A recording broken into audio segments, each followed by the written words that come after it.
नमस्कार।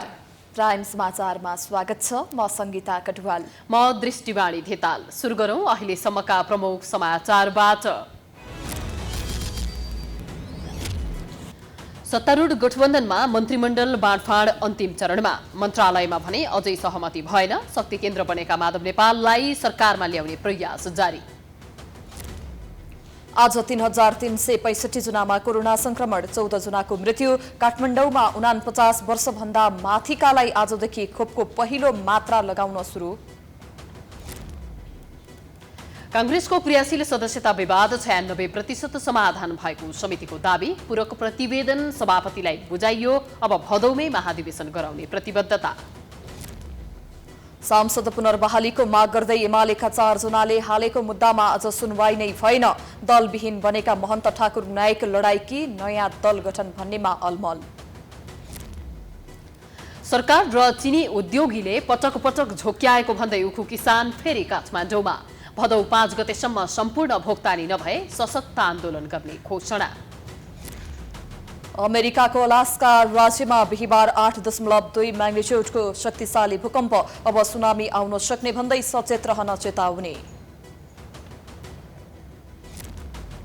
र नेपाली राष्ट्रिय फुटबल टोलीका प्रशिक्षक अब्दुल्लाह अल मुताइरीद्वारा छानबिनको माग गर्दै अखिल नेपाल फुटबल संघ एनमा निवेदन।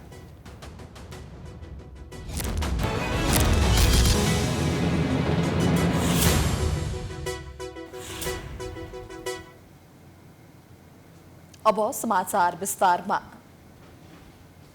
सत्तारूढ गठबन्धनले एमाले वरिष्ठ नेता माधव नेपालको सहभागिता बिनै मन्त्री परिषदलाई पूर्णता दिने भएको छ। बिहिबार बसेको सत्तारूढ गठबन्धनका नेताहरूको छलफलमा माधव नेपाल पक्ष बिनै मन्त्री परिषदलाई पूर्णता दिने सहमति भएको हो। माधव नेपाल पक्षलाई सरकारी तथा संवैधानिक नियुक्तिमा अधिकतम अवसर दिने गरी कांग्रेस र माओवादी र जनता समाजवादी पार्टीले मन्त्रालयको भागबण्डा मिलाएका छन्। तर प्रधानमन्त्री शेरबहादुर देउवा र नेकपा माओवादी केन्द्रका अध्यक्ष पुष्पकमल दाहालबीच नेपाल समूहलाई सरकारमा सहभागी गराउन अझै पर्खिने सहमति गरेका छन्। शुक्रबार र शनिबारसम्म माधव नेपाललाई निर्णय गर्न पर्खिने सहमति भएको हो। नेपाल पक्ष सरकारमा आए 6 वटा मन्त्रालय दिने समझदारी छ। बिहिबार बिहान बसेको शीर्ष नेताहरूको बैठकले कांग्रेसले प्रधानमन्त्री सहित 8, माओवादी केन्द्रले 7 र जसपाले 7 मन्त्रालय पाउनुपर्ने प्रारम्भिक खाका तयार पारिएको भनिएको छ। तर यस सम्बन्धमा कसैले पनि पुष्टि गरेको छैन।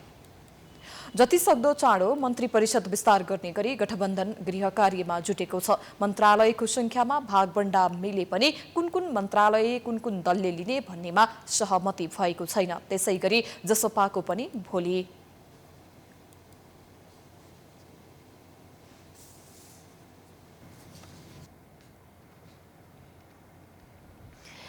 मुलुकमा पछिल्लो समय विकसित राजनीतिक घटनाक्रमहरूले नेकपा एमालेका वरिष्ठ नेता माधव कुमार नेपाललाई किङ मेकर बनाएको छ। नेता नेपालले प्रतिनिधि सभा पुनर्स्थापना तथा आफ्नै पार्टीका अध्यक्ष केपी शर्मा ओलीलाई प्रधानमन्त्रीबाट हटाउने विषयमा देखाएको चट्टानी अडानले उनको व्यक्तित्वमा उचाइ थपिएको छ। संसद पुनर्स्थापना र शेरबहादुर देउवाको सत्तारोहणपछि मुलुकको राजनीतिले फरक मार्ग लिएको छ। एक रिपोर्ट। दलगत आधार भन्ने हो भने माधव नेपाल अहिले विपक्ष दलका वरिष्ठ नेता हुन्। नेपाली कांग्रेसका सभापति शेरबहादुर देउवा प्रधानमन्त्री बनिसकै नेकपा एमाले प्रमुख प्रतिपक्षी दल बनेको छ। तर नेपालको सक्रियता हेर्दा लाग्छ उनी सत्तारूढ दलकै बलियो खम्बा हुन्। त्यसैले विपक्षी दलको नेता भए पनि उनको निवासमा मन्त्रीमण्डल विस्तारदेखि संवैधानिक निकायमा नियुक्ति, कर्मचारीको सरुवा बढुवासम्मको छलफल हुने गरेको छ। हुन पनि नेपालकै कारण दोस्रो पटक प्रतिनिधि सभा पुनर्स्थापना भयो अनि देउवाले 5औं पटक सत्तारोहणको मौका पाए।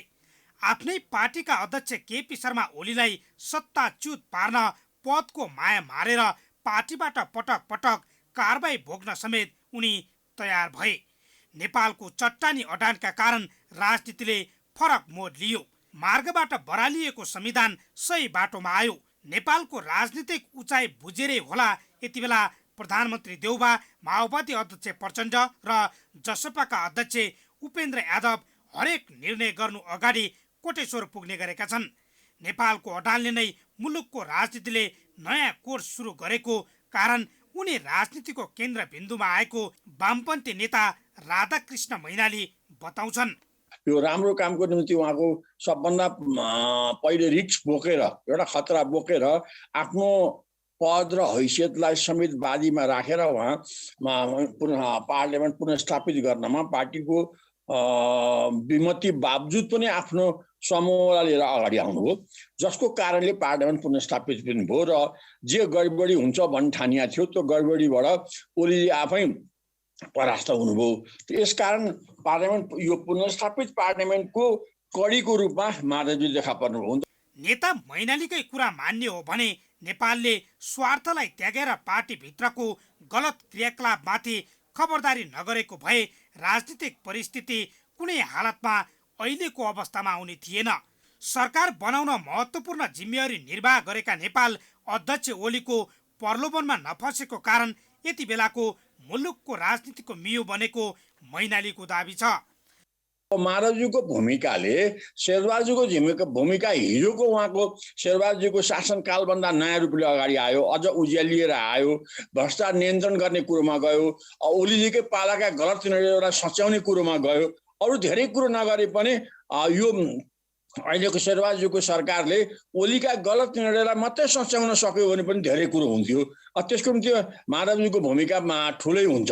उहाँ सरकारमा नगए पनि सायद माधवजीको कुरोलाई नसुनिकन शेरबहादुरजीले निर्णय नगर्लान् भन्ने मलाई लाग्छ।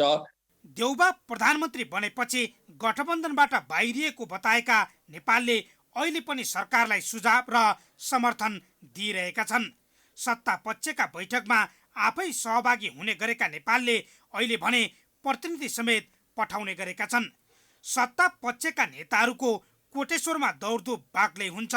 त्यसैले त नेपालले पनि प्रधानमन्त्री देउबालाई क्षमतावान सहयोद्धा लिएर काम गर्न सुझाव दिइरहेका छन्। कता कता आनन्दको पनि अनुभूति हुन्छ, गौरव बोध पनि हुने गर्दछ। तर यी सबै कुराहरू सम्भव हुने थिएन यो राम्रो मैले सहयोद्धा नपाएको भए, राम्रो मन्त्री हाम्रो दीपक बोहरा जस्तो त्यसैमा डेडिकेटेड व्यक्ति मैले नपाएको भए सम्भवतः र सिङ्गो टिम त्यही हिसाबले अगाडि नबढेको भए त्यो सम्भव हुन सक्ने थिएन। त्यस हुनाले हाम्रो सम्माननीय प्रधानमन्त्री मात्रै भएर पर्याप्त हुँदो रहेनछ, सहयोगीहरू पनि सहयोद्धाहरू पनि त्यस्तै काबिल चाहिन्छ, समर्पित चाहिन्छ र सृजनात्मक पनि चाहिन्छ। पटक पटक सत्तारूढ दलका नेताहरूले नेपाललाई सरकारमा सहभागी हुन आग्रह गरिरहेका छन्, तर नेपाल तत्काल त्यो सम्भावना नरहेको जवाब दिइरहेका छन्। कतै नेपाल सरकारमा सहभागी हुन्छन् कि भन्ने पर्खाइले मन्त्री परिषद विस्तारमा समेत ढिला भइरहेको छ। संसद पुनर्स्थापना, नयाँ प्रधानमन्त्री निर्माणको योजनाकार नेपाललाई अब एमालेलाई एक बनाउन भने निकै चुनौती छ। पछिल्लो समय अध्यक्ष ओली नेपालप्रति नरम भएको देखिए पनि नेपाल भने झनै कडा बन्दै गएका छन्। एमालेको दोस्रो अध्यक्ष बन्न आएको प्रस्तावलाई ठाडै अस्वीकार गरेका नेपालले दोस्रो पुस्तालाई पार्टी हस्तान्तरण गर्नुपर्ने बताउन थालेका छन्। उनको यो अडानले पनि मूर्त रूप लिने हो भने नेपाल कम्युनिस्ट इतिहासमा माधव कुमार नेपालले कमजोर अडान भएको नेताबाट चट्टानी अडान लिने नेताको परिचय बनाउने छन्। पछिल्लो 24 घण्टामा काठमाडौँ उपत्यकामा 860 जना सहित 3365 जनामा संक्रमण पुष्टि भएको छ। पछिल्लो 24 घण्टामा दुवै विधिबाट गरिएको 14242 परीक्षणका क्रममा थप 3365 जनामा कोरोना संक्रमण पुष्टि भएको छ। संक्रमण पुष्टि भएका मध्ये काठमाडौँ उपत्यकामा मात्रै 860 जना रहेका छन्। काठमाडौँ जिल्लामा 597, ललितपुरमा 155 र भक्तपुरमा 108 जना संक्रमित भेटिएका छन्। यो सहित अहिलेसम्म कोरोना संक्रमण पुष्टि हुनेको कुल संख्या 7,50,022 पुगेको छ। कोरोनाका कारण थप 16 जनाको मृत्यु भएसँगै मृत्यु हुनेको कुल संख्या 9,807 पुगेको छ।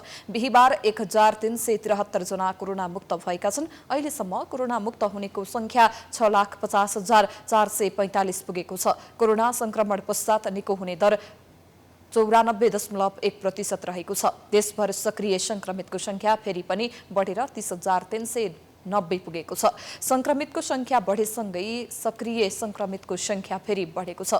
उनीहरूमध्ये 27,355 जना होम आइसोलेसन र 3,035 जना संस्थागत आइसोलेसनमा छन्। आइसियुमा 636 जना र भेन्टिलेटरमा 160 जना संक्रमित उपचाररत रहेको मन्त्रालयले जनाएको छ। देशका 12 जिल्लामा 500 भन्दा धेरै सक्रिय संक्रमित रहेका छन्। त्यस्तै 24 जिल्लामा 200 भन्दा माथि संक्रमित रहेका छन्।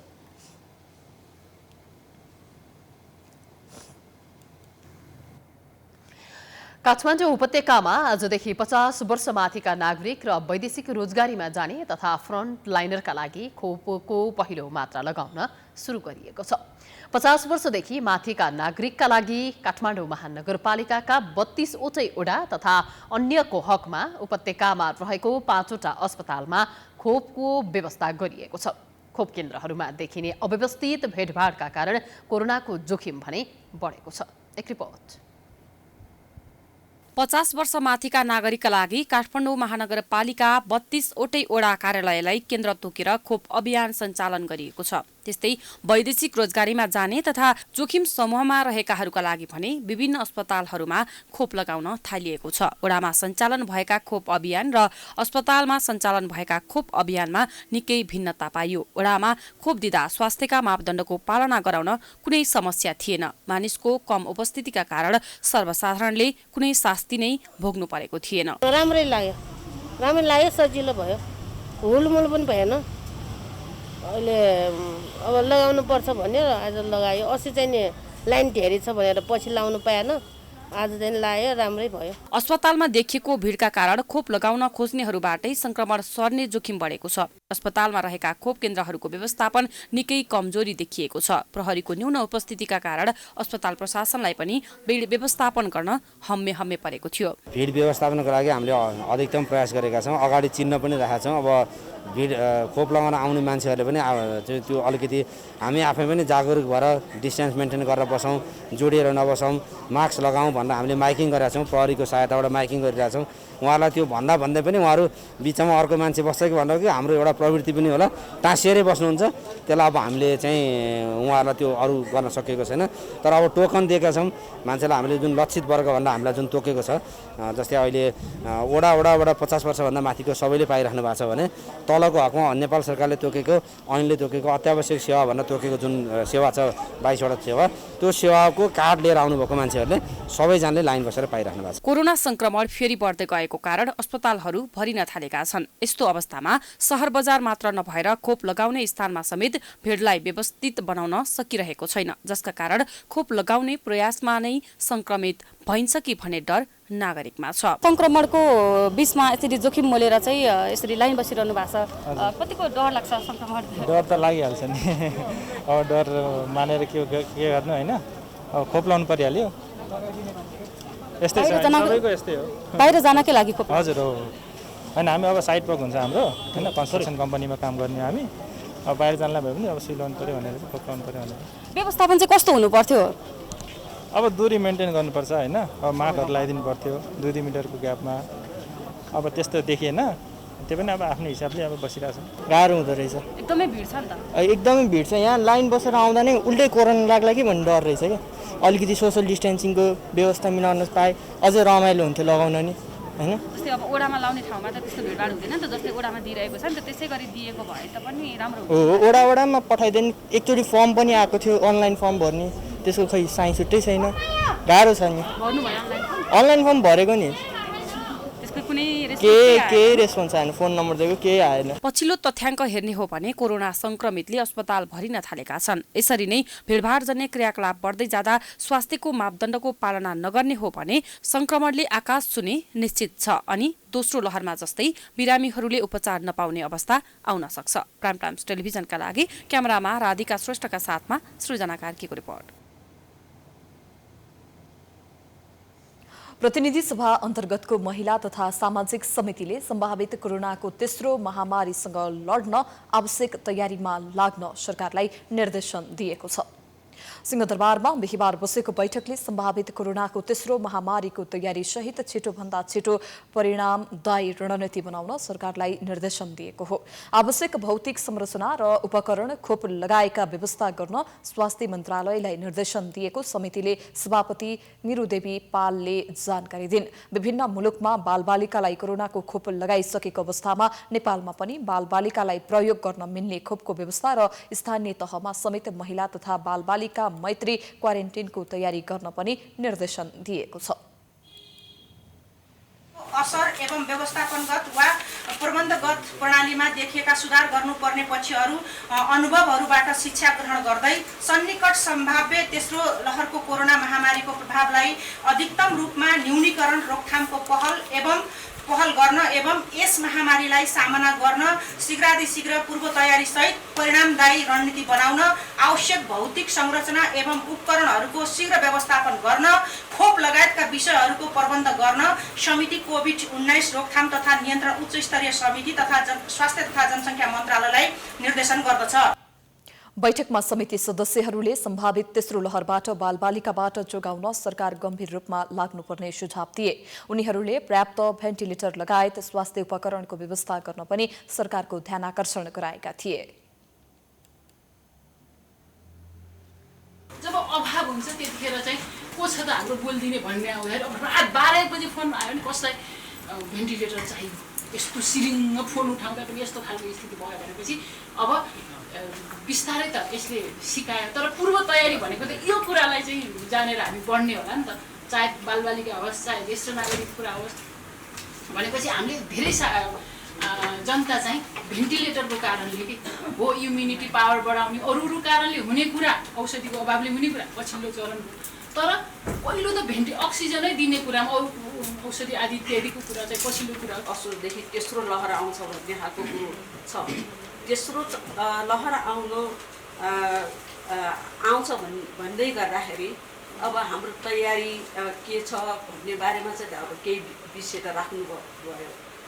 तर पनि अब यसले के असर पार्छ त होइन, तेस्रो लहरमा कस्तो खालको चाहिँ के असर हुन्छ, कतिमा चाहिँ त्यस्तो खालको चाहिँ सङ्क्रमण हुन्छ र त्यसको समाधानको लागि के व्यवस्था गरिएको छ भन्ने कुरा सबै कुराहरू आएन होइन।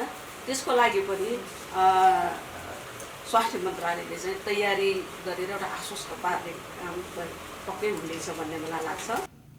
बैठकमा राष्ट्रिय बाल अधिकार परिषदका कार्यकारिणी निर्देशक डाक्टर मिलनराज धरेलले हालसम्म 54,460 जना बालबालिकामा कोरोना संक्रमण देखिएको बताए। उनका अनुसार कोरोनाको पहिलो लहरमा 21,523 बालबालिका संक्रमित भएका थिए। साथै दोस्रो लहरमा 32,937 जना बालबालिकामा संक्रमण देखिएको छ। दोस्रो लहरमा संक्रमण पुष्टि भएका मध्ये 29,777 जना निको भएका छन्।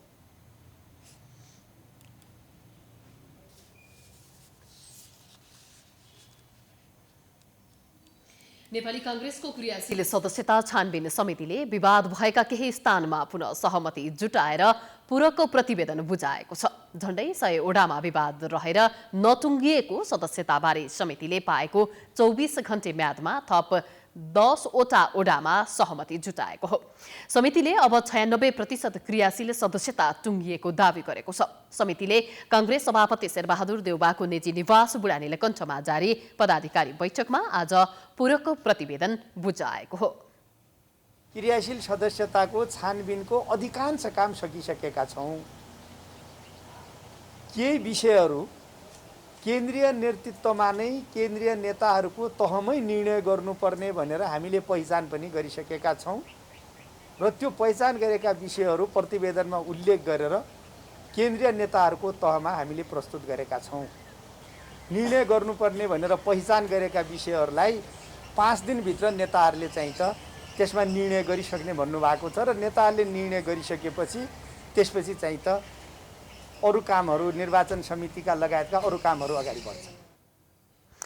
क्रियाशील सदस्यता धेरै मिलेकाले अब समयमै पार्टीको 14औं महाधिवेशन हुने विश्वास लिइएको छ।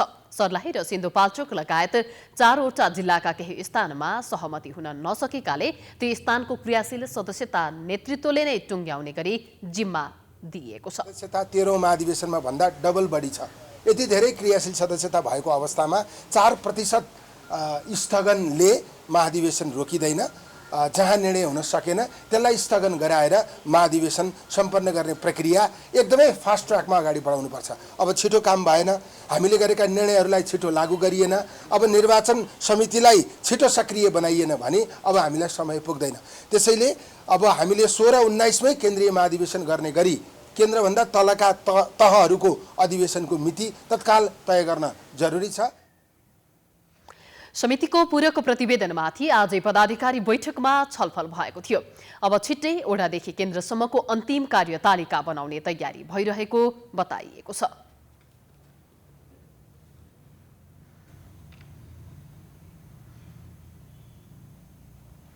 समाचारको सिलसिला जारी छ, हामी विश्रामपछि आउँछौँ।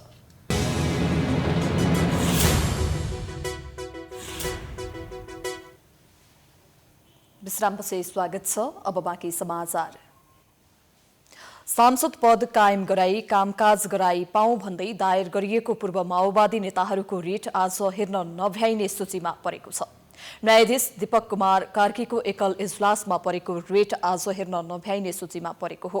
एमाले स्थायी कमिटिमा रहेका लेखराज भट्ट र टोप बहादुर रायमाझी, केन्द्रीय सदस्य प्रभु शाह र गौरीशंकर चौधरीले माओवादी दलमा रहँदा निर्वाचित भएको सांसद पद पुनर्बहाली माग गर्दै सर्वोच्च बुधबार रेट दायर गरेका थिए। उनीहरूले नेकपा एमालेमा प्रवेश गरेको भन्दै पार्टी सदस्यबाट बर्खास्त गर्दै सांसद पद समेत नरहने गरी माओवादी केन्द्रले कारबाही गरेपछि सर्वोच्चमा मुद्दा हालेका हुन्। आफूहरू नेकपा एमाले प्रवेश नगरेको र हालसम्म पनि माओवादी केन्द्रकै नेता रहेको भन्दै सांसद पद कायम राख्न माग गरेका छन्। उनीहरूले माओवादी केन्द्रका अध्यक्ष पुष्पकमल दाहाल, संघीय संसद सचिवालय, निर्वाचन आयोग लगायतलाई विपक्षी बनाएर मुद्दा दायर गरेका थिए। सांसद पदबाट मुक्त गराउने विपक्षीका निर्णय बदरको माग गर्दै उनीहरूले रेट दायर गरेका थिए। माओवादी संसदीय दलका नेता दाहालले 2077 चैत 24 गते संघीय संसदका महासचिवलाई पत्र लेखेर 4 सांसदलाई पार्टीले कारवाही गरेको र दल त्याग गरेको जानकारी दिएका थिए।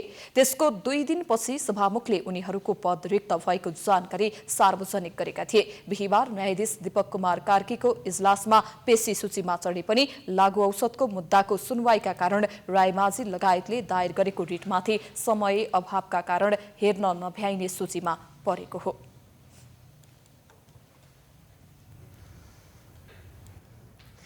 जनता समाजवादी पार्टी जसपाको आधिकारिकता उपेन्द्र यादव पक्षले पाएसँगै महन्त ठाकुर 6 दशक लामो राजनीतिक जीवनको उत्तरार्धमा दलविहीन बन्न पुगेका छन्। नेपाली कांग्रेस, तराई मधेस लोकतान्त्रिक पार्टी, राष्ट्रिय जनता पार्टी हुँदै जनता समाजवादी पार्टीसम्मको यात्रामा महन्तले राजनीतिबाट सन्यास लिएर दलविहीन बन्नु परेको भने होइन। निर्वाचन आयोगको निर्णयले दलविहीन बनेका महन्त र उनको समूहलाई भविष्यको बारेमा कस्तो रणनीति बनाउने भन्ने चिन्ता रहेको छ। एक रिपोर्ट।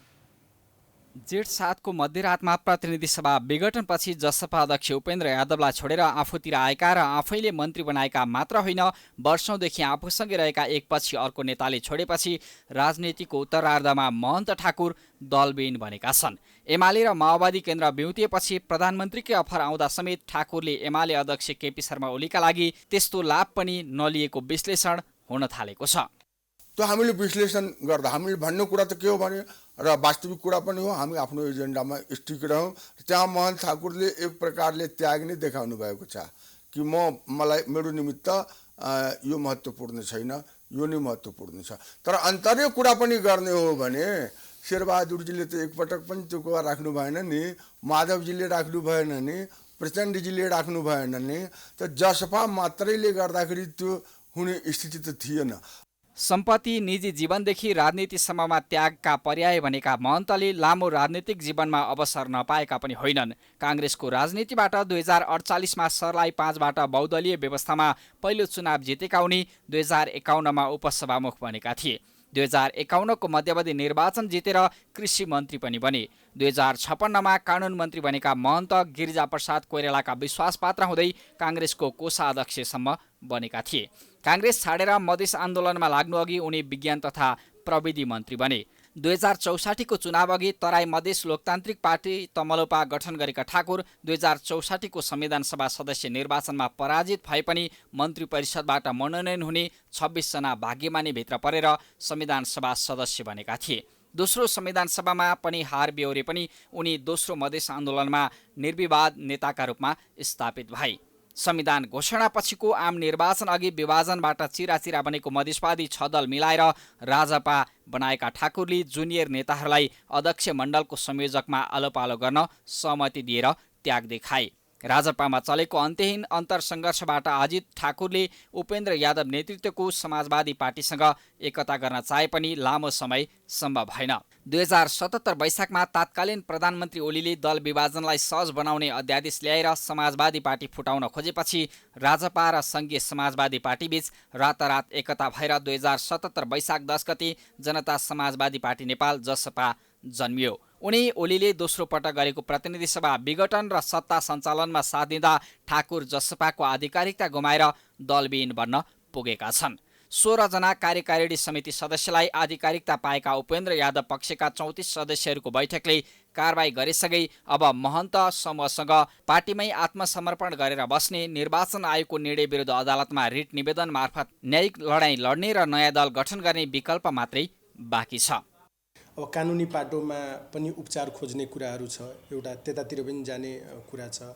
अर्को अहिले अब निर्वाचन आयोगले जसरी एउटा आदेश फैसला गरेको अवस्था छ छुट्टै राजनीतिक दल बनाएर जाने, एउटा त्यो सम्भावना पनि छ। त त्यसकारणले यी सबै तमाम कुराहरूमा अन्य पनि कुनै सम्भावना छ कि अब कानुनी सल्लाहकारहरूलाई पनि बोलाएर थप राय परामर्श गरेर मात्रै एउटा निष्कर्षमा पुग्ने हामीले अहिले छलफल गरेका छौँ। नयाँ दल दर्ता गर्दा आफूसँग रहेका सांसदहरू समेत गुमाउनु पर्ने दबावमा रहेको महन्त राजेन्द्र महतो समूहले कस्तो कदम चाल्छ, चासोका साथ प्रतीक्षा गरिएको छ।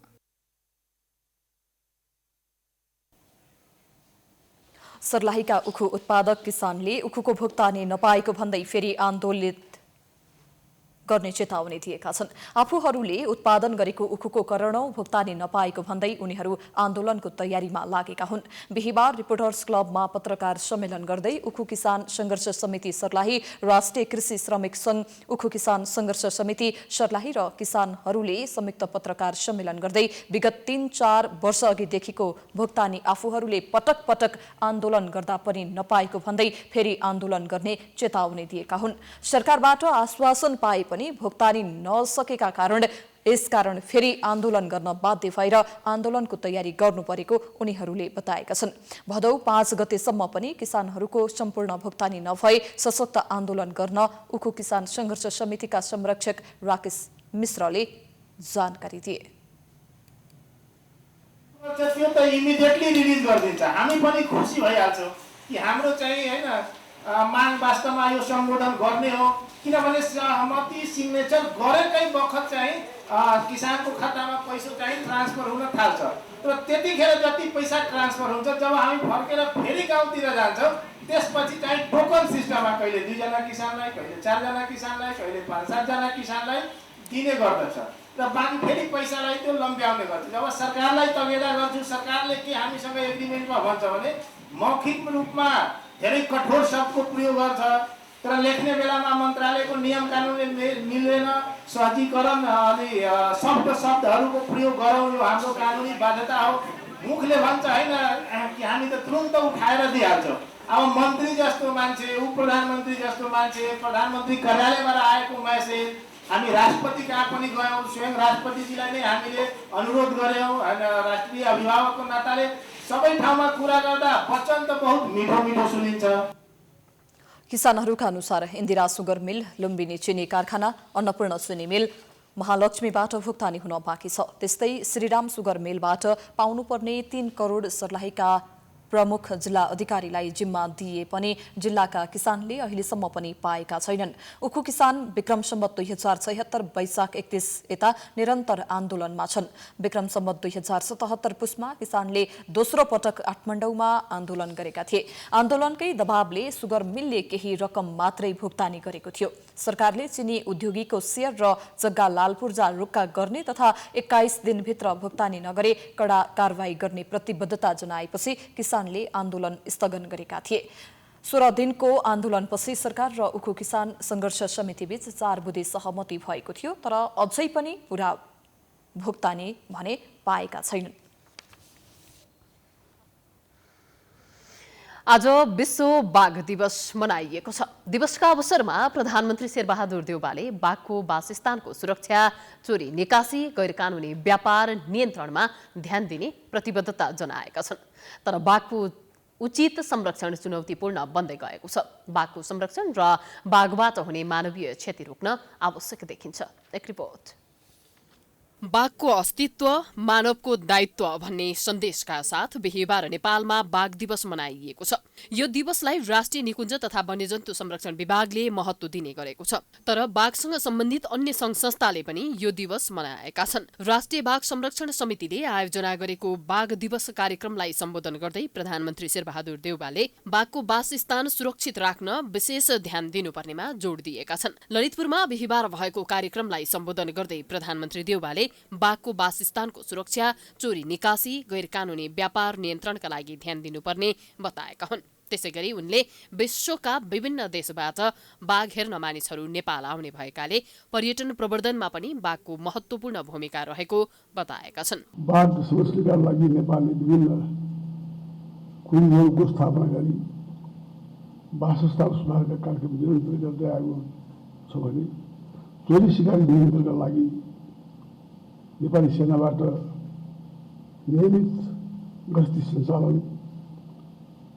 वन्यजन्तुको गैरकानूनी व्यापार नियन्त्रणमा समेत नेपाल प्रहरीको गैरकानूनी साझेदारी, नेपाल प्रहरीको निगरानी साझेदारी संस्थाको निरन्तर सहयोग, स्थानीय बासिन्दाको सहभागितामा कार्यक्रमहरू सञ्चालन गरेको हुनाले नेपालले विश्व सामु उल्लेखित नतिजा हासिल गर्न। त्यसैगरी पूर्व मन्त्री दीपक बोहराले नेपालको बाघ संरक्षणका लागि यसअघि भएका प्रयासहरूलाई निरन्तरता दिनुपर्ने बताएका छन्। उनले सन् 2022 सम्ममा बाघको संख्या बढाउने लक्ष्यलाई पूरा गर्नका लागि वन्यजन्तु मैत्री पूर्वाधार हुनुपर्ने बताए। The Kathmandu Global Tiger Workshop provided a good momentum leading the meeting in Thailand in 2010. And successfully concluded in St. Petersburg, Russia with Global Tiger Summit. At this summit, the head of states and ministers from 13 tiger range countries took a major decision to achieve the goal of doubling tiger mission. सन् 2011मा रुसको saint पिटर्सबर्गमा भएको विश्व बाघ सम्मेलनमा नेपालका तर्फबाट तत्कालीन प्रधानमन्त्री माधव कुमार नेपालले सन् 2022 सम्ममा बाघको संख्या दोब्बर पार्ने प्रतिबद्धता जनाएका थिए। आफू प्रधानमन्त्री भएका बेला बाघ संरक्षणका लागि धेरै काम गरेको नेपालको दाबी छ। कदा कदा आनन्दको पनि अनुभूति हुन्छ, गौरव बोध पनि हुने गर्दछ। तर यी सबै कुराहरू सम्भव हुने थिएन यदि राम्रो मैले सहयोगता नपाएको भए। राम्रो मन्त्री हाम्रो दीपक बोहरा जस्तो त्यसैमा डेडिकेटेड व्यक्ति मैले नपाएको भए सम्भवतः र सिङ्गो टिम त्यही हिसाबले अगाडि नबढेको भए त्यो सम्भव हुन सक्ने थिएन। त्यस हुनाले हाम्रो सम्माननीय प्रधानमन्त्रीज्यू प्रधानमन्त्री मात्रै भएर पर्याप्त हुँदो रहेनछ। सहयोगीहरू पनि सहयोगदाहरू पनि त्यस्तै काबिल चाहिन्छ, समर्पित चाहिन्छ र सृजनात्मक पनि चाहिन्छ। यस अर्थमा म सम्झिरहेको छु डिसेम्बर 4, 2009मा जब हिस्टोरिक क्याबिनेट मिटिङको आयोजना गरिएको थियो काला पत्थरमा 5252 मिटर हाई बेस क्याम्प सगरमाथामा हामीले क्याबिनेटको बैठक गरेर विश्वको ध्यान आकर्षित गरेका थियौँ। सन् 2010लाई आधार वर्ष मानेर सन् 2022 सम्ममा बाघको संख्या 121बाट बढाएर 250 पुर्याउने लक्ष्य राखेकोमा अहिले बाघको संख्या 235 पुगिसकेको छ। सन् 2022 सम्ममा यो लक्ष्य हासिल हुने विश्वास गरिएको छ। राष्ट्रिय निकुञ्ज तथा वन्यजन्तु संरक्षण विभागका प्रवक्ता हरिभक्त आचार्यले बाघ संरक्षणका लागि उचित वातावरण, आहारा लगायतको पक्षमा ध्यान दिइएको बताएका छन्। यो वन्यजन्तुहरूको गैरकानुनी बिक्री छ, इलिगल एक्टिभिटी, त्यसलाई नियन्त्रण गर्नको लागि विभिन्न संस्थाहरूसँग सहकार्य समन्वय गर्नको लागि चाहिँ संयन्त्रहरू निर्माण गरेर माथिल्लो तहदेखि तल्लो कम्युनिटी लेभलसम्म चाहिँ समन्वयात्मक संयन्त्रहरूको निर्माण गरेर निरन्तर रूपले सबै क्षेत्रबाट चाहिँ संरक्षणमा विशेष चासो दिएर सबैको जुन संयन्त्र छ तलदेखि माथिसम्म सबैलाई नै सूचित गराउँदै संरक्षणलाई विशेष प्राथमिकता दिएर कार्यक्रम सञ्चालन गरिएको छ। बाघ संरक्षणसँगै नेपालमा बढेको मानवीय क्षति चुनौतीपूर्ण बन्दै गएको छ। बाघको संख्या बढिरहँदा बाघ पाइने संरक्षित क्षेत्र वरिपरि बाघको आक्रमणबाट हरेक वर्ष स्थानीय बासिन्दा पीडित हुनेको संख्या पनि वृद्धि भइरहेको छ। गत वर्ष साउनदेखि फागुनसम्ममा बर्दियामा मात्र बाघको आक्रमणबाट 8 जना मारिएका थिए। लुम्बिनी प्रदेशमा प्रदेश प्रमुख परिवर्तन भएसँगै शंकर पोखरेल नेतृत्व सरकार धरापमा परेको छ। देउबा सरकारले लुम्बिनी प्रदेशमा धर्मनाथ यादवलाई हटाएर अम्बिक सर्जनलाई प्रदेश प्रमुखमा नियुक्त गरेसँगै पोखरेल सरकार समेत परिवर्तन हुने संकेत देखिएको छ। एक रिपोर्ट। लुम्बिनी प्रदेशका प्रदेश प्रमुखसँग असन्तुष्ट रहेका प्रतिपक्षी दलहरू केन्द्रमा देउवा नेतृत्वको सरकार आएसँगै प्रदेशमा पनि सरकार परिवर्तन हुने संकेत देखिएको छ। जसपाबाट सहभागी 3 मन्त्रीलाई देखाउँदै बहुमतमा रहेको दावी गरिरहेका सत्तापक्ष जसपाको आधिकारिकतासँगै प्रदेश सरकार डगमगाएको छ। अल्पमतमा रहेको लुम्बिनीका सत्तापक्षले आफूहरू कानुनी रूपमा बहुमतमा र व्यावहारिक रूपमा बराबर रहेको बताउँदै आएका थिए। प्रतिपक्षी दल नेकपा माओवादी केन्द्रका प्रमुख सचेतक तुलाराम घरतीले नयाँ प्रदेश प्रमुख आएसँगै प्रदेशमा आफूहरूको गठबन्धनमा सरकार निर्माण हुने दावी गरेका छन्। उनले नयाँ प्रदेश प्रमुखको सहयोगमा नेकपा माओवादीका संसदीय दलका नेता कुलप्रसाद केसीलाई मुख्यमन्त्री बनाएर नयाँ सरकार गठनको प्रक्रियामा अगाडि बढ्ने बताए। नेता केसीले केही समय पहिला नै संसदमा दर्ता गरेको अविश्वासको प्रस्ताव टेबल गर्नको लागि विशेष अधिवेशन आह्वान गर्ने र नयाँ सरकार निर्माण गर्ने बताए। अब हाम्रो प्रदेशको संवैधानिक मान्यता अनुसार प्रदेश प्रमुखको विशेष भूमिका विशेष त प्रदेशलाई गार्जियनसिप दिने प्रदेशलाई संवैधानिक रूपले अभिभावकत्व गर्ने हाम्रो आदरणीय अग्रज हुनुहुन्थ्यो उहाँ चाहिँ माननीय धर्मनाथ यादवज्यू। उहाँबाट अलिकति संवैधानिक त्रुटिहरू भए उहाँबाट अलिकति अल्पमतको शक्तिलाई राजनीतिक नियुक्ति दिएर मतलब एक खालको चाहिँ अब संवैधानिक नियुक्ति दिएर अब अगाडि जानुभयो। बहुमतको टिमलाई बाहिर राख्नुभयो। यसले गर्दा संवैधानिक सङ्कटको प्रश्न खडा भयो। संसदबाट भागिरहेका मुख्यमन्त्री पोखरेलले पनि आफू कमजोर भएको हुन थालेपछि विश्वासको मत लिने तयारी गरेका छन्। पोखरेल नेतृत्व सरकारका प्रवक्ता एवं आर्थिक मामिला तथा योजना मन्त्री बैजनाथ चौधरीले केही दिनभित्रै विश्वासको मत लिने बताए। उनले केन्द्रको हरेक गतिविधिको प्रभाव प्रदेशमा मात्रै नपर्ने भएकाले सरकारलाई कुनै प्रभाव नपर्ने दावी गरे। अब यो संघीयता भनेकै के हो भन्दाखेरि 3 तहको सरकार आफ्नो तरिकाले रन गर्ने कुरा हो। यद्यपि अब यसको सहकारिता समन्वय अब कानुनको हिसाबले अरू हिसाबले त छँदैछ, तर सरकार अब कहाँ टिक्ने कहाँ नटिक्ने, कहाँ दीर्घकालीन जाने कहाँ अल्पकालीन जाने, कहाँ अब के हुने भन्ने कुराको त्यो आफ्नो प्रदेशको संरचना अन्तर्गत अथवा भनौँ न संसदको संख्या गणित हिसाबले नै सरकार रहने नरहने कुरा हुन्छ।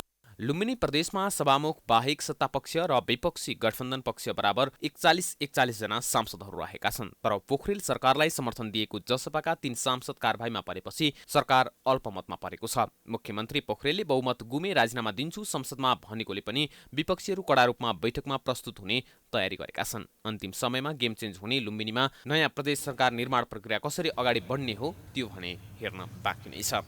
प्राइम टाइम्स टेलिभिजनका लागि रूपन्देहीबाट प्रदीप आचार्यको रिपोर्ट। समाचारको सिलसिला अझै जारी छ। हामी विश्रामपछि आउँछौं।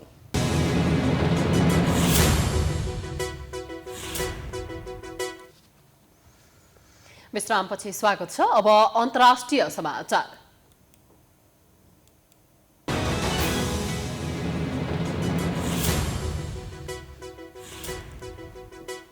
संयुक्त राज्य अमेरिकाको अलास्का राज्यमा बिहीबार 8.2 म्याग्निट्युडको शक्तिशाली भूकम्प जाँदा राज्यका केही भागसहित हवाई उडानमा सुनामीको चेतावनी समेत दिइएको छ।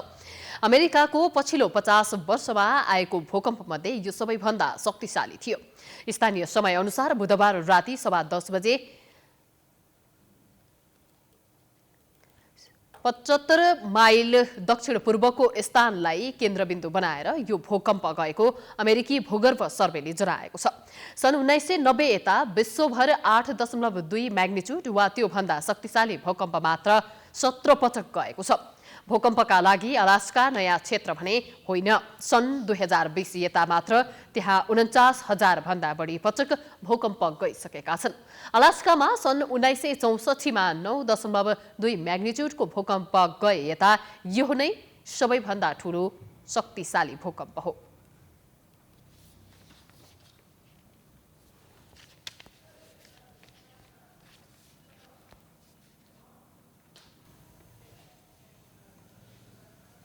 अब खेलकुद समाचार।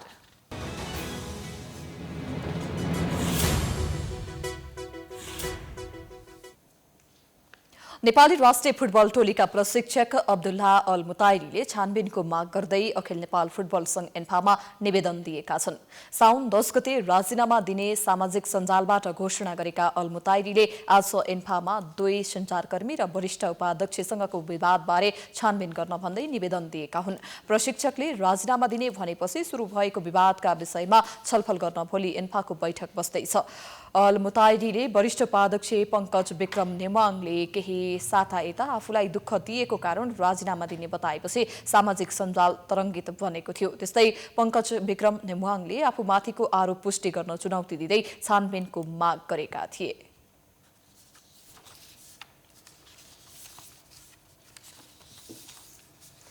यससँगै हामी समाचारको अन्त्यमा आइपुगेका छौं। जाँदा जाँदै प्रमुख समाचार पुनः एकपटक। सत्तारूढ गठबन्धनमा मन्त्रीमण्डल बाँडफाँड अन्तिम चरणमा। मन्त्रालयमा भने अझै सहमति भएन। शक्ति केन्द्र बनेका माधव नेपाललाई सरकारमा ल्याउने प्रयास जारी।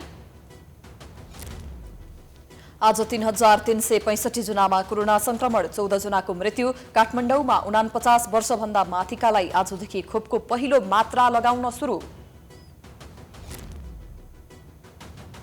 कांग्रेसको क्रियाशील सदस्यता विवाद 96% समाधान भएको समितिको दावी। पूरक प्रतिवेदन सभापतिलाई बुझाइयो। अब भदौमै महाधिवेशन गराउने प्रतिबद्धता। सांसद पुनर्बहालीको माग गर्दै एमालेका 4 जनाले हालेको मुद्दामा आज सुनवाई नै भएन। दलविहीन बनेका महन्त ठाकुर नायक लडाईकी नयाँ दल गठन भन्नेमा अलमल।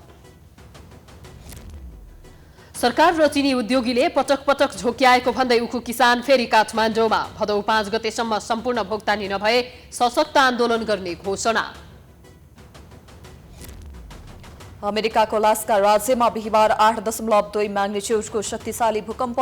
अब सुनामी आउन सक्ने भन्दै सचेत रहन चेतावनी।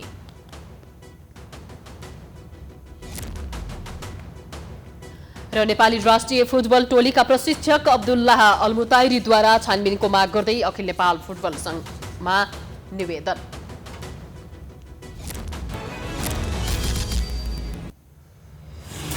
समाचार अहिलेलाई सकियो।